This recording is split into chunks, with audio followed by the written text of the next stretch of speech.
Hello મિત્રો, આજના ખાસ વિડીયોમાં જીસેટ પરીક્ષા પેપર 2 કોમર્સ યુનિટ નંબર 8 બજાર સંચાલન નવી પેદાશ વિશે ચર્ચા કરીશું।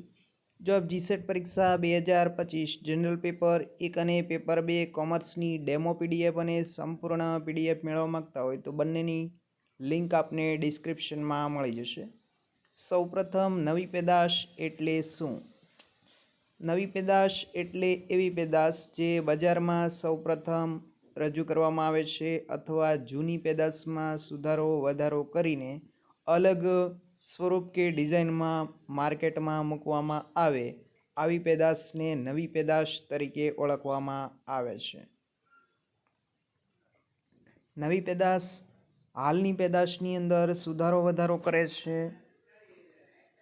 અથવા એના ઉપયોગમાં પરંપરાગત પેદાશની અંદર તુલનામાં ગુણધર્મોમાં કાર્યશૈલીમાં સુધારો થઈ શકે છે।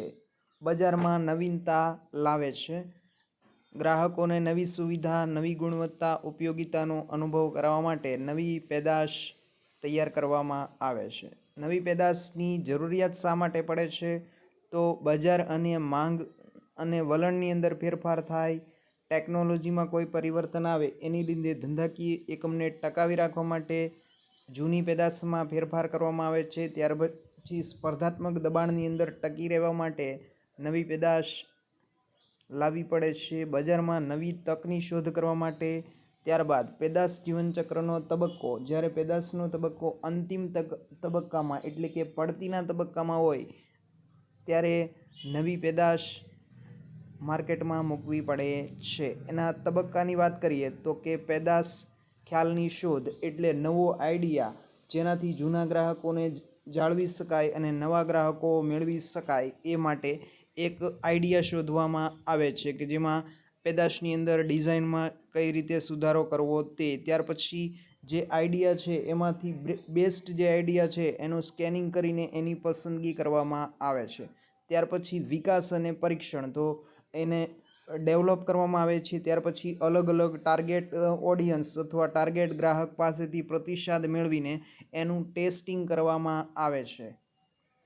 ત્યાર પછી બિઝનેસ એનાલિસિસ, ત્યાર પછી એમાં જે પેદાશને નવી પેદાશ તરીકે પસંદ કરવામાં આવી છે અથવા જે નવો આઈડિયા છે એનો ખર્ચ કેટલો આવશે, નફો કેટલો રહેશે, બજારમાં એની સ્થિતિ કેવી છે એનું આઈડિયા લેવામાં આવે છે। ત્યાર પછી પેદાશનો વિકાસ, આ તબક્કામાં પેદાશના વિકાસનું કામ જેમાં કાર્યદક્ષતા, ગુણવત્તા અને સલામતી જેવા પાસાનો વિચાર કરવામાં આવે છે। ત્યાર પછી ટેસ્ટિંગ, તો પ્રતિસાદ અને વેચાણની કામગીરીનું મૂલ્યાંકન કરવામાં આવે છે। અને છેલ્લે અંતિમ તબક્કાની અંદર પેદાશ છે એ બજારમાં લોન્ચ કરવામાં આવે છે એટલે કે એને જર્નલ માર્કેટમાં મૂકવામાં આવે છે।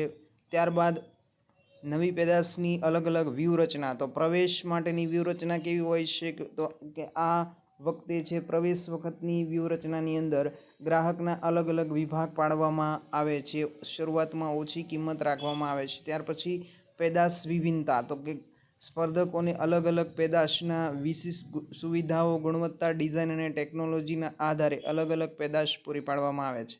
ત્યાર પછી અલગ અલગ કિંમત રાખીને કિંમત નીતિ, કિંમત વ્યૂહરચનામાં સ્કીમિંગ કિંમત એટલે શરૂઆતમાં ઊંચી કિંમત, ત્યાર પછી નીચી કિંમત રાખવામાં આવે છે જેમ કે રિલાયન્સ જીઓ। ત્યાર પછી માર્કેટિંગ અને પ્રમોશન્સ, તો પેદાશની જાણકારી છે એ માંગ વધારવા માટે સોશિયલ મીડિયામાં, પ્રચાર માધ્યમોમાં કે જાહેર સંબંધોમાં છે એનો પ્રચાર કરવામાં આવે છે। ત્યાર પછી પેદાશ અંગેની માહિતી સંભવિત ગ્રાહક સુધી પહોંચાડવા માટે વિતરણ ચેનલ જેમાં ઓનલાઈન વેચાણ, રિટેલ સ્ટોર, વિતરકો અને એજન્ટ પાસેથી વેચાણ વધારવાનો પ્રયત્ન થાય છે। ગ્રાહકના પ્રતિસાદ અને માંગ મુજબ પેદાશમાં જરૂરી સુધારા વધારા કરવામાં આવે છે। ત્યાર પછી નવી પેદાશને અસર કરતા પરિબળો, તો બજારની માંગ અને વલણ અસર કરે છે, નવી ટેકનોલોજી અસર કરે છે, સ્પર્ધા અસર કરે છે, સરકારના નીતિ નિયમો અસર કરે છે, અર્થતંત્રની આર્થિક પરિસ્થિતિ અસર કરે છે, સાંસ્કૃતિક અને સામાજિક પરિબળો અસર કરે છે, વિતરણ ચેનલ કેવી પસંદ કરી છે તે પણ અસર કરે છે, નાણાકીય બાબતો પણ અસર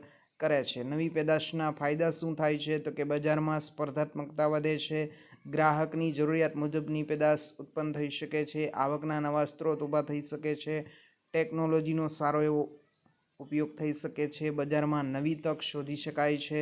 મર્યાદા શું છે તો કે ખર્ચ વધુ આવે છે, બજાર સ્વીકારશે કે નહીં તેનો ભય રહે છે. સ્પર્ધાત્મક વાતાવરણમાં ટકી રહેવા માટે ખર્ચ વધુ આવે છે, સરકારના નીતિ નિયમો છે એનું પાલન કરવું પડે છે, મોટા પાયે ટેકનોલોજી વિકસાવવી પડે છે, સંશોધન અને વિકાસ પાછળ ઘણું ખર્ચ કરવું પડે છે. સામાજિક અને સાંસ્કૃતિક અવરોધો છે એ પણ અવરોધરૂપ બને છે. ફરી મળીશું. જય હિન્દ, જય ભારત.